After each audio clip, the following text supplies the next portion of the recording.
같이 기도하시겠습니다. 사랑의 하나님, 오늘 주일을 맞아 저희를 주님의 성전으로 불러주시고 함께 예배드릴 수 있는 은혜를 주심에 감사드립니다.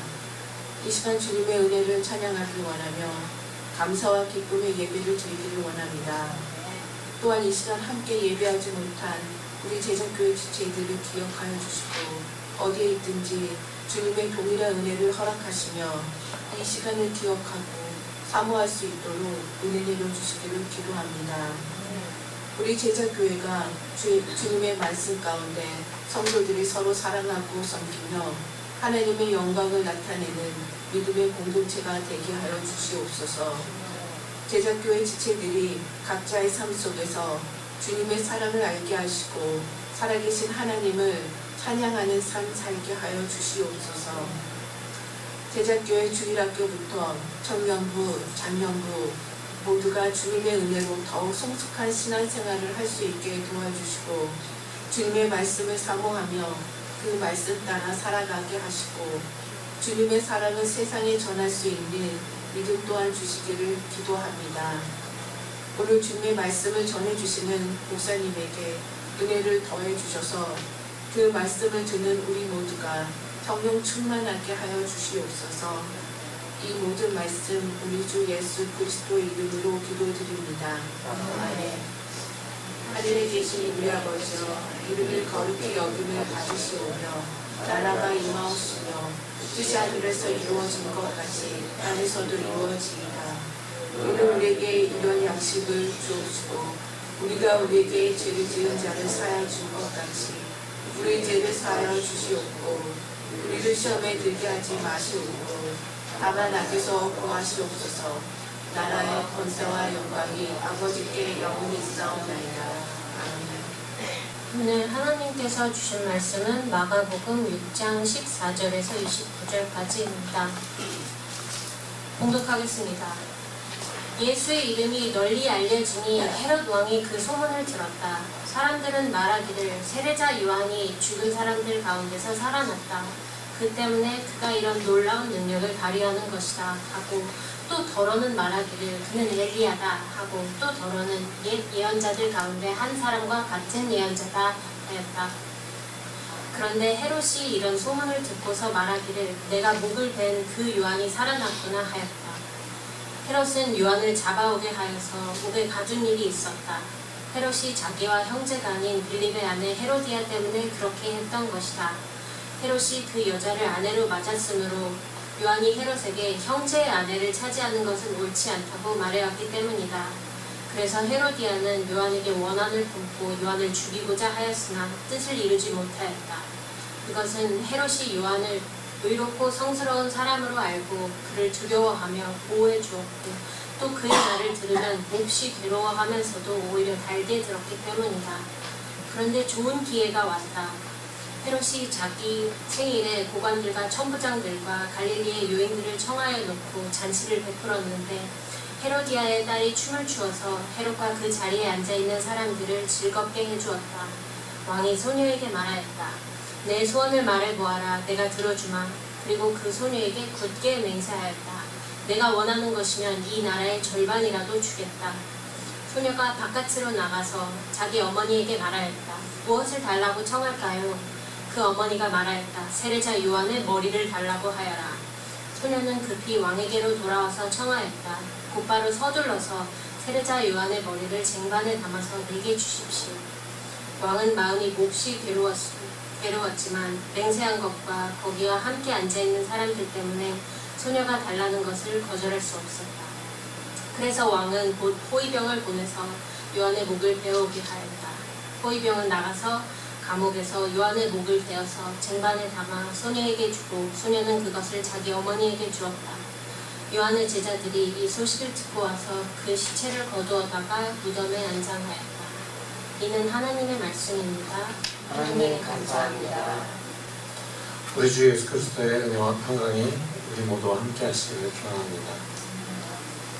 오늘 우리는 마가복음을 읽고 있습니다. 마가복음은 4개의 복음 중에서 마태, 마가, 누가, 요한 4개 복음서 중에 가장 길이가 짧은 복음서입니다. 마가복음은 가장 먼저 기록된 복음서이기도 하죠. 복음서 중에 가장 먼저 기록되다 보니까 다른 것을 참고할 것이 없었기 때문에 그래서 마가복음은 길이가 가장 짧은 것이 아닌가 이렇게도 생각이 됩니다. 길이가 짧으면 무언가 그 내용을 좀 이렇게 요약해서 아주 요점만 간단하게 설명했을 것 같지만 마가복음은 사실 그렇지는 않습니다. 성경에 나타난 그 모든 사건들 중에서 그 저자들이 이 사건은 좀 자세하게 설명을 해야겠다 싶은 것들은 굉장히 자세하게 설명을 하고 그렇지 않은 것은 아주 짧게 설명하는 경우도 우리가 볼 수 있기 때문입니다. 오늘 본 본문이 바로 좀 마가가 자세하게 설명한 본문입니다. 마가복음 기자는 세례 요한의 죽음에 대해서 마태나 또는 누가보다도 훨씬 더 길게 자세하게 설명하고 있습니다. 그 이유가 무엇일까요? 마가가 이 사건을 기록하면서 굉장히 중요하게 생각했기 때문인 것 같습니다.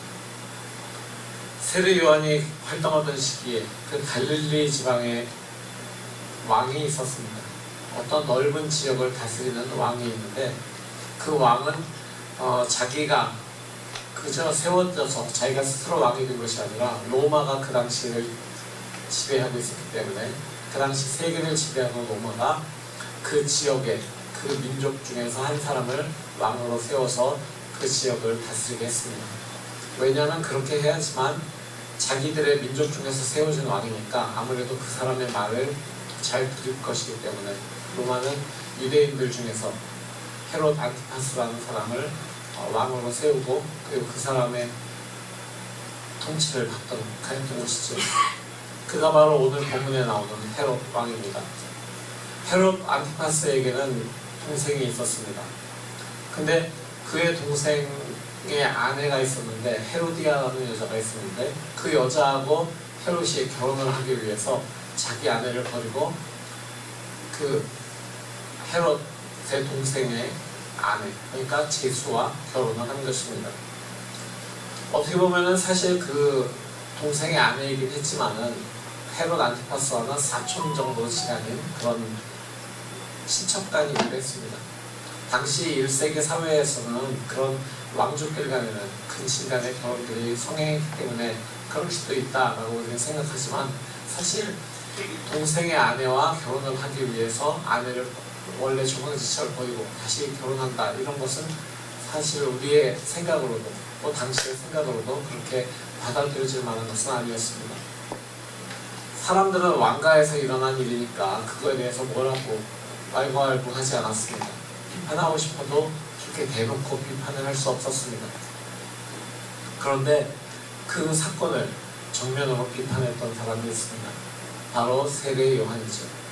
세례 요한은 헤롯 안티파스가 헤로디아를 취해서 결혼한 것이 잘못된 일이다 라고 분명하게 비판을 하고 있었습니다. 이 사건에 의해서 헤로디아는 세례 요한에 대해서 좋지 않은 그런 감정을 품게 되었습니다.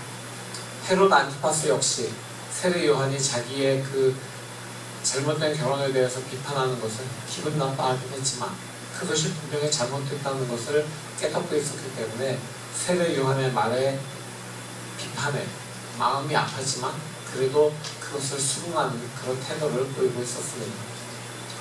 세례 요한의 그 책망에 대해서 헤로디아가 너무나도 화가 났기 때문에 헤로디아는 세례 요한을 좀 죽이고 싶다 했습니다. 그런데 헤로디아가 세례 요한을 죽이고 싶어 했지만 헤롯은 그저 세례 요한을 옥에다가 가두는 것으로 그저 그 사건을 마무리하고자 했습니다. 그리고 세월이 지나면 세례 요한을 좀 풀어주면 좋지 않을까라고 생각했던 것 같아요.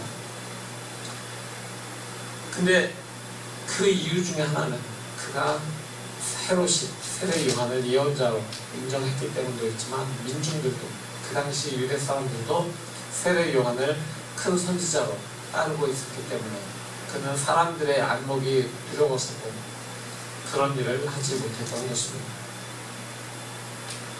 그런데 이 상황이 완전히 반전되는 그런 사건이 벌어집니다. 헤롯의 생일이었습니다.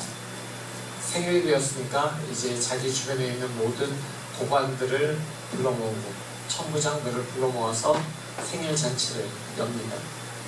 생일 잔치를 여는 중에 이제 헤로디아가 데리고 온 그 딸이 헤롯 왕 앞에 나와서 또 손님들 앞에 나와서 춤을 춥니다.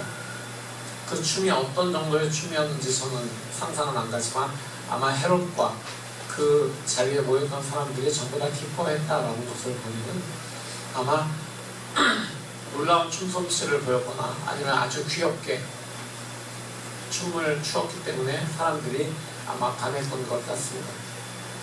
헤롯은 술도 한잔했고 취했기 때문에 그 딸이 너무나도 이뻐서 그 딸에게 이렇게 얘기합니다. 내가 원하는 것을 얘기해라. 내가 들어주겠다. 나라의 절반이라도 주겠다. 이렇게 이야기합니다. 얼마나 예쁘면은 춤 한번 췄다고 나라의 절반을 띄워줍니까? 어쨌든 헤롯은 약간 좀 취기도 있었고 흥도 올랐고 약간 좀 평소에 내보이고 싶었던 그런 것도 있었는지 모르지만 그렇게 나라의 절반이라도 주겠다는 약속을 그 딸에게 합니다. 그래서 이 딸은 무엇을 구해야 될지 모르니까 어머니한테 가죠. 어머니한테 가서 내가 뭘 달라고 하면 좋을까? 라고 물어봅니다. 그러자 그 헤로디아가 이렇게 얘기합니다. 세례 요한의 목을 달라고 해라. 딸이 헤롯에게 가서 이야기합니다. 세례 요한의 목을 쟁반에 담아서 주십시오. 목을 쟁반에 담아서 달라는 것은 그를 죽여서 그 목을 달라는 그런 의미죠. 헤롯은 마음이 굉장히 아팠습니다. 세례 요한을 죽인다라고 하는 것이 그에게는 내키지 않았지만 자기가 모든 사람들 앞에서 내뱉은 말이 있기 때문에 그 말을 지킬 수밖에 없었습니다. 결국 헤롯은 자신의 말을 지키기 위해서 사람들을 보내서 세례 요한의 머리를 베어서 쟁반에 담아 그 소녀에게 주었죠. 세례 요한은 이렇게 어이없는 사건으로 인해서 목숨을 잃었습니다. 아무런 죄도 없이 헤롯이 잘못한 것을, 헤롯과 헤로디아의 잘못을 비판했다는 그 죄목 때문에 그 미움을 받아서 그는 감옥에 갇혀 있었는데 그것도 모자라서 목이 잘려서 죽게 되는 그런 어이없는 죽음을 맞았던 것입니다. 사실 세례 요한의 이 죽음을 가지고 우리가 이렇게 자세하게 마가복음에 나와 있는 내용을 읽게 되었을 때 우리는 어처구니 없는 그런 마음을 가지게 되는 것이 당연한 일입니다. 왜 이렇게 아무런 죄도 없는 무고한 사람이, 그것도 유명한 당대의 선지자가 이렇게 허망하게 죽어야 하는가?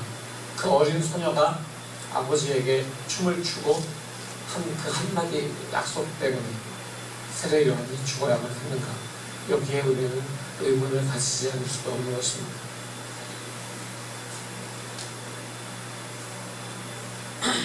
마가가 헤롯 왕과 그 세례 요한의 이야기를 통해서 무언가 이야기하고자 하는 것이 있었기 때문에 이렇게 긴 이야기를 아마 성경에다가 기록했을 것입니다. 그리고 마가복음 전체를 보면 세례 요한은 예수 그리스도와 굉장히 밀접한 관계를 가지고 있다는 것을 우리는 읽을 수가 있습니다. 다른 복음서들도 마찬가지지만 세례 요한은 예수 그리스도와 굉장히 밀접한 관계로 나타내어지고 있습니다. 그 밀접한 관계가 무엇인가? 그것에 대해서 요한은 요한복음에 이렇게 기록합니다.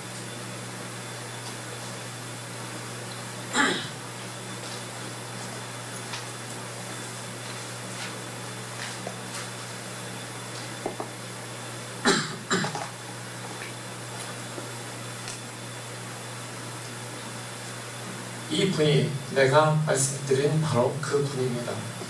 이건 이제 세례 요한이 이야기하는 거예요. 이 분이 내가 말씀드린 바로 그 분입니다.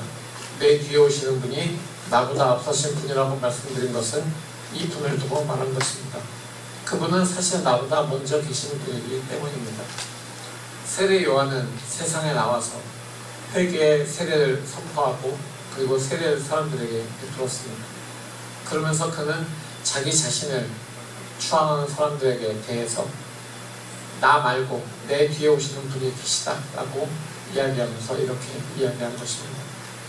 그러니까 세례 요한은 자기 뒤에 오시는 분이 있고 자기는 오직 그분이 오실 길을 준비하는 사람이다 라고 이야기하고 있는 것입니다. 바로 그 세례 요한이 이야기한 내 뒤에 오시는 분, 바로 그분이 예수 그리스도이시죠. 세례 요한은 예수 그리스도가 오시는 그 길을 예비하고 준비하는 사람이었습니다. 세례 요한은 그 길도 아니었고 세상에 오시는 빛도 아니었고 오직 예수 그리스도가 오시는 길을 준비하는 사람, 빛이신 그리스도가 오시는 바로 그 통로를 준비하는 사람이었습니다. 그러면은 세례 요한이 실제로 무슨 일을 통해서 이런 일들을 해낼 수 있었을까요? 세례 요한의 활동 중에서 가장 대표적인 것은 회개의 세례를 베푸는 것이었습니다. 세례 요한은 요단강에서 사람들에게 회개의 세례를 베풀었습니다. 세례라는 것은 헬라어로 베티조라고 하는 그런 용어입니다. 이 용어는 씻긴다 라고 하는 의미를 가지고 있습니다. 요한에게서 세례를 받은 사람들은 과거의 부끄러운 삶을 다 요단강에서 씻어버리고 그 세례를 통해서 씻어버리고 새로운 삶을 살게 되는 그런 다짐을 하게 됩니다.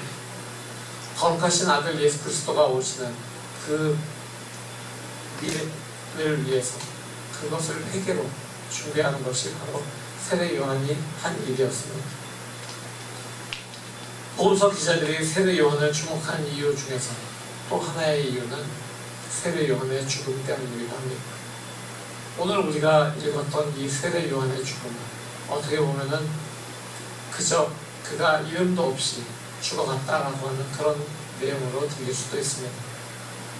하지만 오늘 본문이 요한의 죽음을 장황하게 설명하고 있는 그 이유는 그의 죽음이 예수 그리스도의 죽음을 미리 설명하고 있다는 데 있습니다. 세례 요한의 죽음은 무고한 사람의 죽음이라고 하는 그런 의미를 가지고 있는 것입니다. 무고한 사람이, 무죄한 사람이 이 세상에서 고난을 받고 죽게 되었습니다.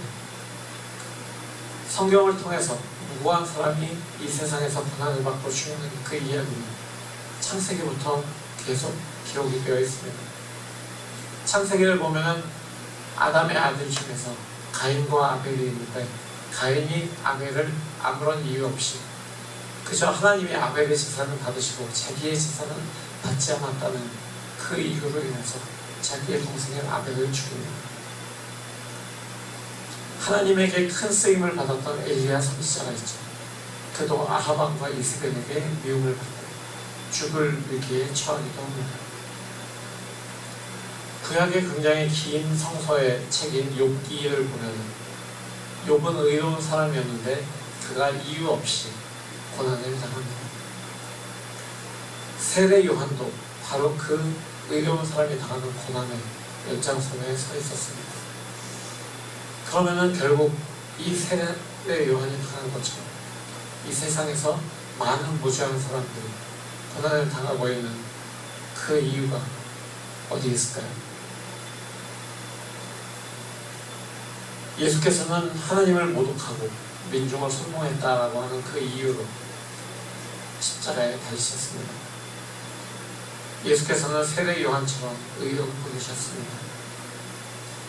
예수가 하나님을 모독한 게 아니죠. 있는 사실 그대로 하나님의 아들로 이 세상에 오셔서 본인이 행하신 것을 말하셨을 뿐입니다. 예수께서는 민중을 선동하지 않았습니다. 그들을 치료하고 그들의 가난함을 돌보아 주시고 그들의 눈물을 닦아주시고 그들에게서 악한 영들을 쫓아내 주셨다는 것입니다. 사람들의 친구가 되어주셨는데 그것을 유대인들은 민중을 선동했다라고 이야기하는 것입니다. 그래서 예수님을 그 당시에 가장 참혹한 형벌인 십자가에 달려 죽는 그 죽음으로 몰아내는 것입니다. 지금 마가복음은 그 당시에 위대한 예언자였던 의로운 사람이었던 세례 요한의 죽음을 통해서 예수 그리스도의 의로우신 죽음을 이야기해주고 있습니다. 의로운 사람들이 이렇게 세상에서 고난받고 죽는다라고 이야기합니다. 그러나 물론 모든 의로운 사람들이 세상에서 고난을 받고 죽는다거나 고난받고 죽은 사람들이 모두 다 의인이다 라고 하는 건 아닙니다. 우리 상식으로 보면은 의로운 사람들은 그만큼 존경을 받아야 됩니다. 그렇지만 이 세상은 그 의로운 사람들을 용납하지 않는다라는 것을 지금 마가복음은 이야기해 주고 있는 것입니다. 조금 더 엄밀하게 이야기한다면 세상이 의로운 사람들을 미용한다라는 그 이야기입니다. 그래서일까요? 세례 요한과 예수 그리스도의 죽음에서 나타난 것처럼 의로운 사람들은 이 세상에서 고난을 피하기 어렵습니다. 간혹 의로운 사람들이 현재의 역사 속에서 그가 살아있는 당대의 사람들에게 의롭다라고 칭찬을 받는 경우도 있습니다. 하지만 그것은 일반적인 경우가 아니죠. 왜냐하면 세상은 하나님의 의로움을 반기지 않기 때문입니다. 하나님의 정의, 하나님의 공의가 세상에 흘러넘치는 것을 허락하고 싶지 않기 때문입니다. 그러나 하나님의 의로움은 세상에 거부한다고 해서 사라지는 것이 아닙니다. 하나님의 정의와 하나님의 공의가 세상이 그것을 거역한다고 해서 숨겨지지 않습니다. 헤롯에 의해서 죽은 세례 요한의 의로움은 역사가 흐른 다음에 그리스도인들에 의해서 인정받았습니다. 유대교의 종교 권력과 로마의 정치 권력이 결탁해서 십자가에 매달리신 예수 그리스도의 죽음은 그 당대에서는 그 당시에는 사람들에게 잘 알려지지도 않았고 인정도 받지 않았지만 세월이 가면 갈수록 예수 그리스도를 따르는 그리스도인들에 의해서 그 십자가의 구속의 은혜가 널리 퍼져나가게 되고 많은 사람들을 구원으로 이끌었습니다. 그래서 결국 모든 사람들을 구원하는 그 중심에 십자가가 서 있는 것입니다. 결국 하나님의 의로움이 인간의 불의를 뛰어넘은 사건이 예수 그리스도의 십자가인 것입니다. 그리고 그 십자가를 나타내는 것이 오늘 우리가 읽은 세례 요한의 죽음입니다. 바로 그런 사실을 이 세상에서는 의로움이 숨겨지지만 그것이 시간이 지나면서 하나님의 섭리 속에서 하나님의 정의와 공의가 나타난 것을 바라보며 사는 것, 그것을 우리가 종말론적 신앙이라고 이야기합니다. 그런데 우리가 이렇게 종말론적 신앙을 가지고 살아가는 것, 이것이 쉬울까요? 그렇지 않습니다. 일단 종말론이라고 하는 말 자체를 우리가 오해하기 쉽습니다. 무언가 끝이 난다, 망한다 라고 하는 것을 우리가 생각하기 때문입니다.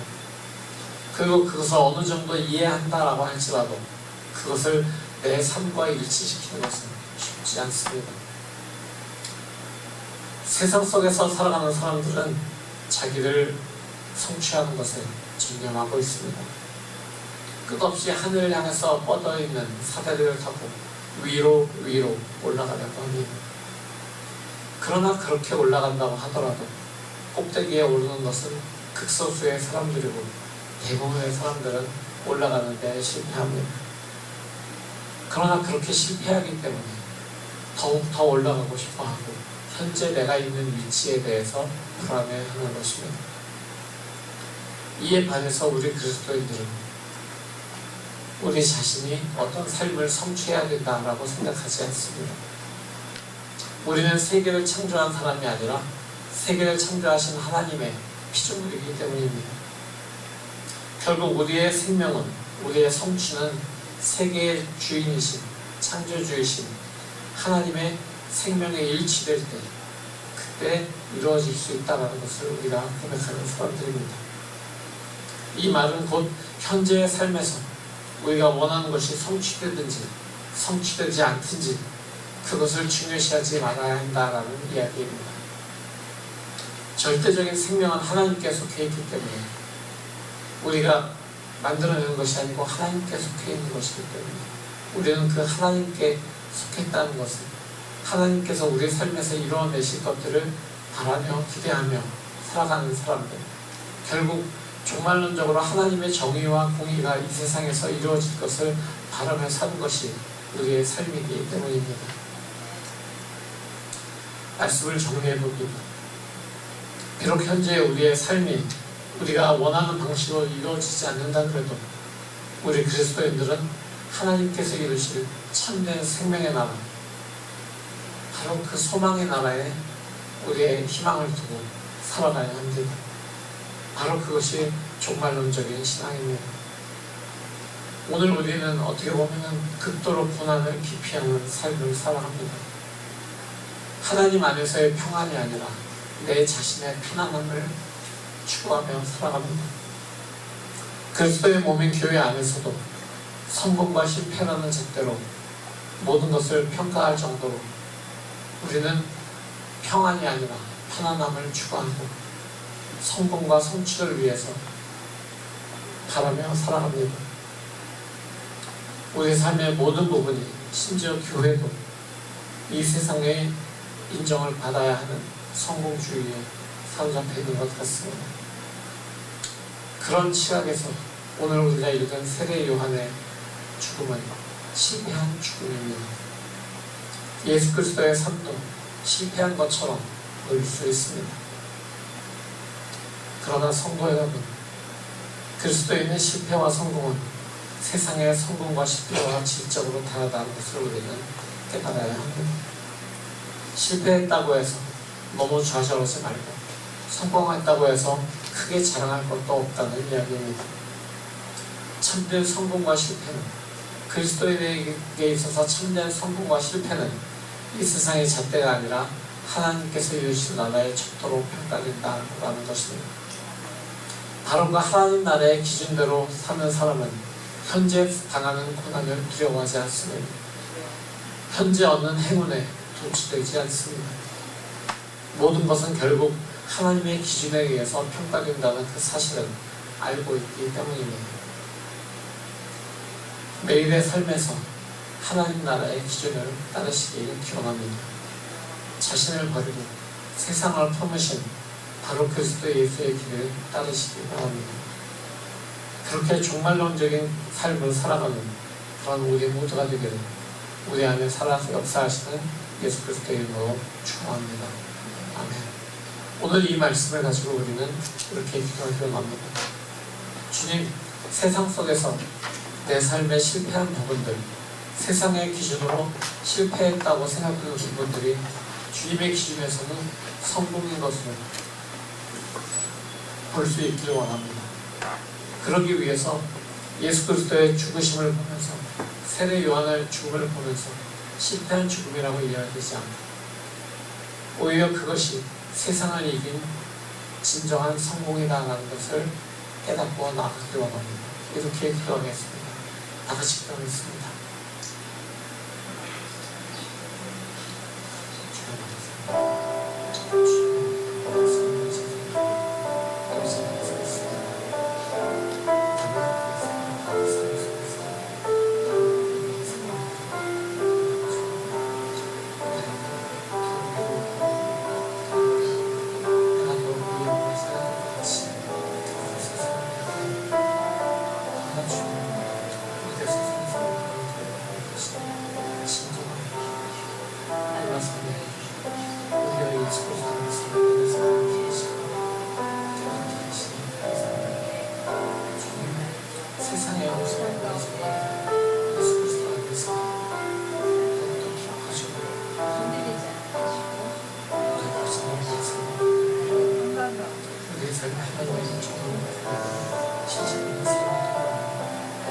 세상에서 하나님의 정의를 실패하는 것처럼 보이지만 우리가 그 하나님의 의를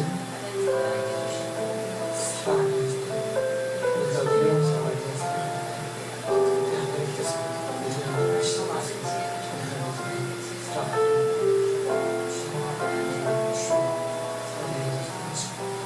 주님의 위대한 우리를 채우셨습니다.